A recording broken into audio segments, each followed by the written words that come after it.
আসসালামু আলাইকুম রহমতুল্লাহি ওবরকাতুহু। সম্মানিত দর্শক, বিএনপি নেতা সালাউদ্দিন আহমেদ বাংলাদেশের রাজনীতিতে খুবই জনপ্রিয় একটি মুখ, পরিচিত একটি মুখ এবং বিএনপি রাজনীতির জন্য তার যথেষ্ট অবদান রয়েছে।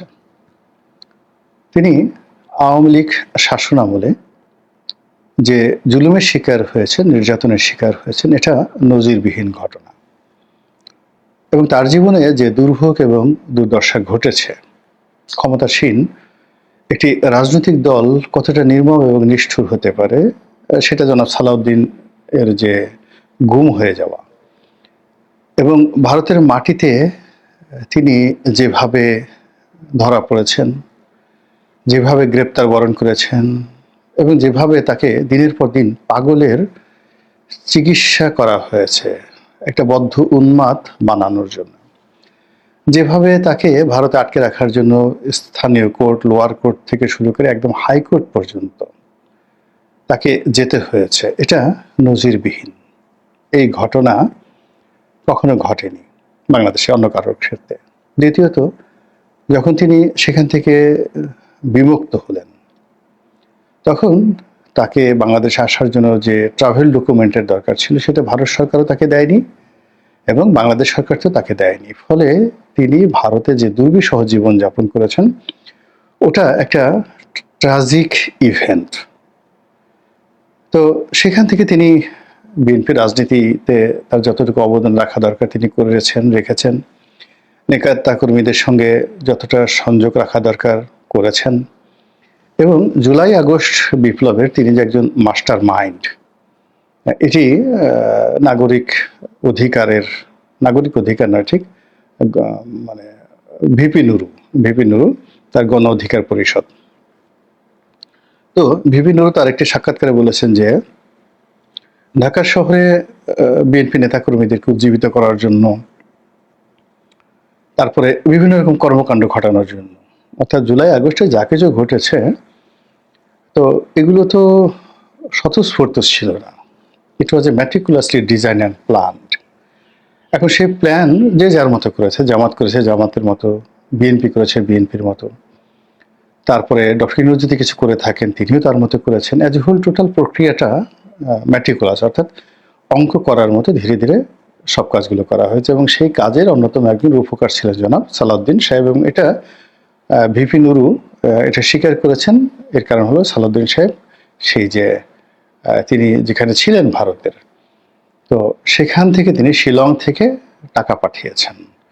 টাকা পাঠিয়ে ভিপি নুরুকে তিনি সেই টাকা দিয়েছেন। এখন ভিপি নুরু সেই টাকা দিয়ে আন্দোলন কিভাবে গড়েছেন, আন্দোলন কিভাবে চালিয়েছেন, তারপরে শেষে ছাত্র জনতার যে সকল সমন্বয়ক ছিলেন তাদেরকে কিভাবে মোবাইল কিনে দিয়েছেন, আবার আন্দোলন দানা বাঁধানোর জন্য কিভাবে টাকা পয়সা দিয়েছেন, সেগুলো অন্য একটা পার্ট। কিন্তু ব্যাপার হলো যে এই পুরো ঘটনার সঙ্গে সালাউদ্দিন সাহেব একটা নেতৃত্বের জায়গায় ছিল এবং একইভাবে বিএনপির নেতা এরশাদ কিংবা বিএনপির নেতা তাবিদ আওয়াল এবং স্বয়ং তারেক রহমান সাহেব লন্ডন থেকেও অনেক টাকা পয়সা খরচ করে পুরো আন্দোলনটিকে ধুমায়িত করার জন্য, বিস্ফোরিত করার জন্য তারা সর্বোচ্চ ত্যাগ স্বীকার করেছেন নিজের দলের নেতাকর্মীর মাধ্যমে, প্লাস বাইরে আউটসোর্সিং তারা করেছেন এবং সেই আউটসোর্সিংয়ের মধ্যে গণ অধিকার পরিষদের দুটো গ্রুপ।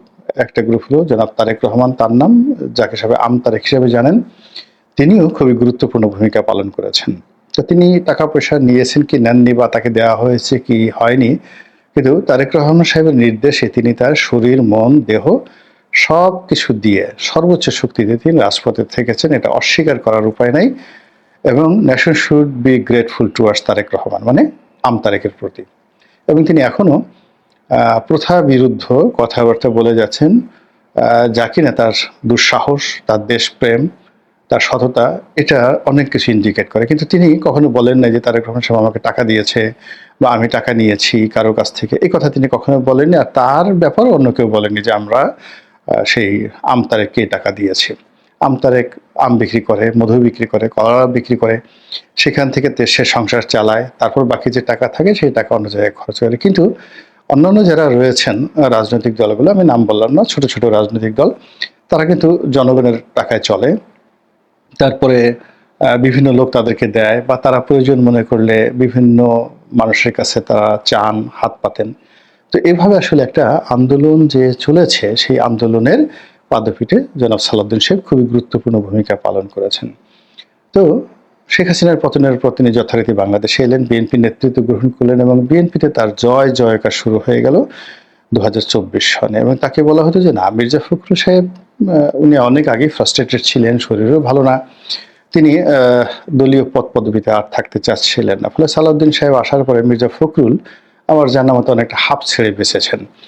কিন্তু সাম্প্রতিক সময় যেটা হলো, সালাউদ্দিন সাহেবকে নিয়ে বিভিন্ন মহলে এমন টানাটানি, সেই টানাটানির ফলে তার ইমেজ বলতে গেলে একেবারে শূন্যতে। যেমন ধরুন, আমাদের দেশের সাধারণ মানুষের একটা ক্ষোভ এবং ক্রোধ আছে, সেটা হলো এস আলম গ্রুপের প্রতি। এস আলম গ্রুপকে বলা হতো যে তিনি শেখ রেহানার লোক, এবং বাংলাদেশে যা কিছু করেছেন শেখ রেহানা, তারেক সিদ্দিকী, এই সিন্ডিকেটটা মূলত নেতৃত্ব দিতেন ফাইন্যান্সিয়ালি এস আলম। আবার অন্যদিকে জয়, আনিসুল হক, নসরুল হামিদ বিপু, তারপরে প্রধানমন্ত্রী শেখ হাসিনা, এটাকে একটা সিন্ডিকেট ধরা হতো, মানে পরস্পর বিরোধী। তো ওই এস আলমের সিন্ডিকেটটা মূলত বেশি টাকা রোজগার করেছে, ফলে এস আলমের প্রতি মানুষের রাগ খুব বেশি, ভীষণ রকম রাগ। তো সেই এস আলমের সঙ্গে সালাউদ্দিন সাহেবকে ট্যাগ করে দেওয়া হয়েছে। আমি সত্য মিথ্যা কিছু জানি না, যে কথাগুলো বলা হচ্ছে সেটা হলো যে, যে বাড়িতে তিনি ঢাকাতে ছিলেন লুকিয়ে, তাকে যেখান থেকে গুম করা হয়েছিল সেই বাড়িটা নাকি এস আলমের ছিল, এক। ২ নম্বর হলো, তিনি ভারতের শিলংয়ে যে গেস্ট হাউসে ছিলেন, সেই গেস্ট হাউসের ভাড়া, তার যাবতীয় খরচ, এটাও নাকি এস আলম দিয়েছে। ৩ নম্বর হলো, তিনি বাংলাদেশে এসে যখন চট্টগ্রামে গেলেন, সেখানে এস আলমের গাড়িতে করে তিনি গেলেন। ৪ নম্বর হলো, এস আলমের অফিসে তার ছেলে বসেন এবং এস আলমের যত ব্যবসা বাণিজ্য সালাউদ্দিন সাহেবের ছেলে দেখা সাক্ষাৎ, মানে দেখাশোনা করেন, তদারকি করেন। এরপরে যে গুরুতর অভিযোগ হলো যে, তিনি বাংলাদেশে যা কিছু করছেন সেটা হলো রয়ের এজেন্ডা, ভারতীয় গোয়েন্দা সংস্থা রয়ের এজেন্ডা বাস্তবায়ন করছেন এবং বিএনপি সর্বনাশ ঘটাচ্ছেন, এবং বিএনপিকে একটা প্রো ইন্ডিয়ান দল হিসেবে, আওয়ামী লীগের একটা বিকল্প দল হিসেবে তিনি চেষ্টা করছেন বিএনপিকে ভারতমুখী করার জন্য। অনেকে আবার একথাও বলার চেষ্টা করছেন যে তিনি আওয়ামী লীগের এজেন্ডা বাস্তবায়ন করছেন এবং তিনি আওয়ামী লীগের বি টিম। জনাব সালাউদ্দিন সাহেব শিক্ষিত, মার্জিত ভদ্রলোক। তিনি পুরো অভিযোগগুলো, তাকে নিয়ে মার্কেটের যে কথাবার্তাগুলো হয়, তিনি সব জানেন এবং তিনি প্রায় সব ক্ষেত্রেই সবগুলির উত্তর দিয়েছেন। যেমন ধরুন, যখন তিনি চট্টগ্রামে গেলেন এবং এস আলমের গাড়িতে করে তিনি তার নির্বাচনী এলাকাতে গেলেন, এটা যখন জানাজানি হলো, এটা খুবই স্পর্শকাতর একটা বিষয় ছিল। ওই বিষয়ে তখন তিনি বললেন যে, আমি দীর্ঘদিন পর বিদেশ থেকে এসেছি, এয়ারপোর্টে অনেক গাড়ি এসেছে, কোনটা এস আলমের গাড়ি এটা তো আমার আসলে জানা সম্ভব ছিল না। এই জন্য আমার কাছে সামনে যেটা এসেছে, নেতাকর্মীরা বলেছে, আমি উঠেছি। এবং এটা নিয়ে বিএনপির হাইকমান্ড তাকে শোকজ নোটিশ দিয়েছিল। ২ নম্বর হলো যে, তার ছেলের ব্যাপারেও তিনি বলেছেন যে, আমার ছেলের শিক্ষাগত যোগ্যতা এই, সে কেন এস আলমের অফিসে বসতে যাবে, এই ধরনের কথাবার্তা আমার সঙ্গে যায় না। এই অপমানজনক কথাবার্তা, যারা ছোট মন মানসিকতা, তারা এই সমস্ত কথাবার্তা বলেন। তো এরকম তার যে এলাকাতে তার সম্পর্কে যে সকল অভিযোগ নাসিরউদ্দিন পাটোয়ারী সাহেব করেছেন, সেই বিষয়ে তিনি কথাবার্তা না বলে, যেটা খুব ভদ্রভাবে বলার চেষ্টা করেছে, একটি দল সেখানে গিয়ে আমার বিরুদ্ধে বিষোদ্গার করেছেন, আমার নেতাকর্মীরা সেখানে তাদেরকে নাজেহাল করার জন্য চেষ্টা করেছে, আর তারা যাতে সেই নাজেহালমূলক কর্মকাণ্ড ঘটাতে না পারে, এই জন্য আমি সারাদিন ব্যস্ত ছিলাম। খুবই জেন্টেল, একেবারে ভদ্রলোক, নিপাট ভদ্রলোকের ভদ্রোচিত কথাবার্তা। এরপরে রয়ের এজেন্ট নিয়ে তিনি ভারতের বিরুদ্ধে কথা বলেছেন, দিল্লির বিরুদ্ধে কথা বলেছেন, শেখ হাসিনার বিরুদ্ধে কথা বলেছেন, কিন্তু কাজের কাজ কিছু হচ্ছে না, কাজের কাজ হচ্ছে না। তিনি তার নিজের দলের মধ্যেও অনেকের চক্ষুশূলে পরিণত হয়েছেন, আবার দলের বাইরেও সবাই তাকে টার্গেট করেছে। এখন ব্যাপারটা কি, কারণটা কি? আমার কাছে যে মনে হয়, আমি আসলে সালাউদ্দিন সাহেবকে দূর থেকে চিনি, কাছে থেকে চিনি না। একদিন ওনার সঙ্গে আমার মুখোমুখি কথা হয়েছে, তাও খুব অল্প সময়ের জন্য, ঘণ্টাখানেক আমরা বসা ছিলাম একটা রুমের মধ্যে, উই হ্যাভ টকড। কিন্তু উনি যখন শিলংয়ে ছিলেন, তখন টেলিফোনে আমাদের মধ্যে বেশ কয়েকবার কথাবার্তা হয়েছে। যেহেতু উনি ওখানে তার অফুরন্ত সময় ছিল, সেটা 2021-22-23 সালের দিকে। আর আমি তখন বাংলাদেশে খুবই ব্যস্ত একজন মানুষ।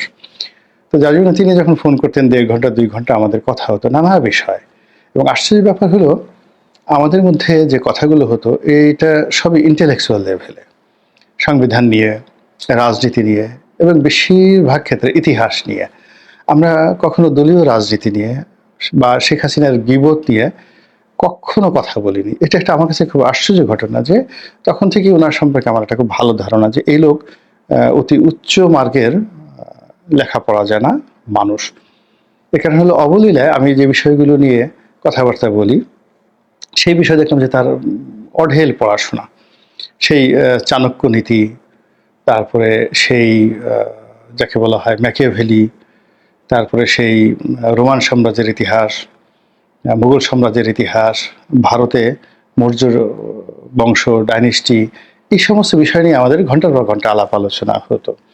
তো যা হোক, এনিওয়ে তিনি বাংলাদেশে এসেছেন যখন বিএনপির নেতৃত্বের হাল ধরেছেন এবং সব জায়গাতে তিনি যখন বিএনপিকে রিপ্রেজেন্ট করছিলেন, তখন তার সঙ্গে আমার যতটুকু পরিচয়, তার সঙ্গে আবার অতিরিক্ত যোগ হয়েছে। আমি জানতে পারলাম যে তিনি ঢাকা বিশ্ববিদ্যালয়ের ল বিভাগ মানে আইন বিভাগের কৃতি ছাত্র, প্রাক্তন ছাত্র। যেহেতু আমি একই ডিপার্টমেন্টের ছাত্র, ফলে তার প্রতি আমার যে আকর্ষণ আরও বেড়ে গেল। কিন্তু এখন তাকে নিয়ে যেটা হচ্ছে এটা খুবই দুঃখজনক। এবং আমি মনে করি যে এইভাবে যদি বাছবিচার না করে ঢালাওভাবে কোনো তথ্য প্রমাণ ছাড়া আমরা রাজনীতির যে কোনো মানুষ সম্পর্কে কথা বলি, এর কারণ হলো সালাউদ্দিন সাহেবের মতো একজন লেখাপড়া জানা মানুষ, শিক্ষিত মানুষ বাংলাদেশে কিন্তু খুব বিরল।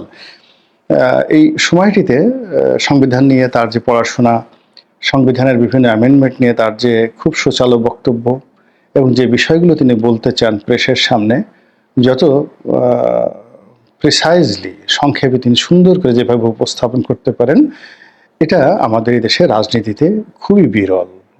আমি অতীতে আওয়ামী লীগে সুরঞ্জিত সেনগুপ্তকে দেখেছি এরকম মেধাসম্পন্ন মানুষ, তুফাইল সাহেব এরকম লেখাপড়া জানা এবং যথেষ্ট সুন্দরভাবে তিনি অনেক কথা বলতে পারেন। বিএনপিতে মওদুদ আহমেদ সাহেব বলতে পারতেন, টু দি পয়েন্টে কথা বলতে পারতেন। জমিউদ্দিন সরকার বলতে পারতেন, এখন তারা খুব বৃদ্ধ হয়ে গেছেন। আর মওদুদ আহমেদ সাহেব তো মারাই গেছেন। আর সালাউদ্দিন কাদের সাহেব বলতে পারতেন খুব সুচালুভাবে। তো তাদের সবার থেকে আলাদা, মানে সালাউদ্দিন সাহেব যেভাবে বলতেছেন তার সঙ্গে আপনি সালাউদ্দিন কাদের চৌধুরীর বক্তব্যে মিল পাবেন না, মওদুদ সাহেবের মিল পাবেন না, জমিউদ্দিন সরকারের মিল পাবেন না। He is unique. এবং এই সময়টাতে তার প্যারালাল বা কন্টেম্পোরারি কোনো নেতা আমি বিএনপিতে ওইভাবে টু দি পয়েন্টে দেখতে পাচ্ছি না। এখন এই যে তাকে শেষ করে দেওয়া মানে বিএনপির নেতৃত্বকে শেষ করে দেওয়া, তাকে কালার্ড করা মানে বিএনপিকে কালার্ড করা, তাকে শেষ করা মানেই তিনি ধরে নেওয়া হয় তারেক রহমান সাহেবের খুব ঘনিষ্ঠ ব্যক্তি, তারেক রহমানকেও শেষ করে দেওয়া। ফলে কি হলো, আবার সেই বিএনপির আগের জমানাতে ফিরে যেতে হবে উইদাউট সালাউদ্দিন। বিকজ এখানে যেভাবে তিনি ডিফেইমের শিকার হচ্ছেন, ম্যালিস অ্যান্ড প্রিজুডিসের শিকার হচ্ছেন, দলের নেতাকর্মীরা, বিশেষ করে যারা সিনিয়র নেতৃবৃন্দ রয়েছেন, মির্জা ফখরুল সাহেব রয়েছেন, গয়েস সাহেব বাবু রয়েছেন, মির্জা আব্বাস সাহেব রয়েছেন, তো ওনাদের মতো মানুষ, খন্দকার ডক্টর মোশাররফ সাহেব রয়েছেন, মঈন খান রয়েছেন, তারা যদি সালাউদ্দিন সাহেবের পক্ষে না দাঁড়ান, তার পক্ষে কথাবার্তা না বলেন, তাহলে সালাউদ্দিন সাহেবের এই যে ট্যাগগুলো হয়েছে, এই ট্যাগগুলো থেকে তিনি বেরোতে পারবেন না। আর যেহেতু তিনি বিএনপিকে রিপ্রেজেন্ট করেন, তারেক রহমান সাহেবকে রিপ্রেজেন্ট করেন, ফলে তার এই ট্যাগের কারণে তিনি যেভাবে মানে যাকে বলা হয় ফিনিশড হয়ে যাবেন, বিএনপিকে এবং তারেক রহমান সাহেবকে একইভাবে তিনি ক্ষতিগ্রস্ত করবেন। আমি মনে করি যে বিষয়টি নিয়ে বিএনপি যারা কেন্দ্রীয় কমান্ড রয়েছেন তারা নিজেদের মধ্যে একান্তে খোলামেলা আলাপ আলোচনাগুলো করা উচিত। এবং সেই আলোচনায় যদি তারেক রহমান সাহেব বা অন্য সিনিয়র নেতৃবৃন্দ সালাউদ্দিন সাহেবের কোনো ত্রুটি দেখেন, সেই কথাগুলো তাকে বলা উচিত। কিন্তু যদি সেটা না থাকে তাহলে তার পক্ষে আমি মনে করি দাঁড়ানো উচিত। আল্লাহ আমাদের সবাইকে হেদায়েত দান করুন এবং হেফাজত করুন। আসসালামু আলাইকুম ওয়া রাহমাতুল্লাহি ওয়া বারাকাতুহু।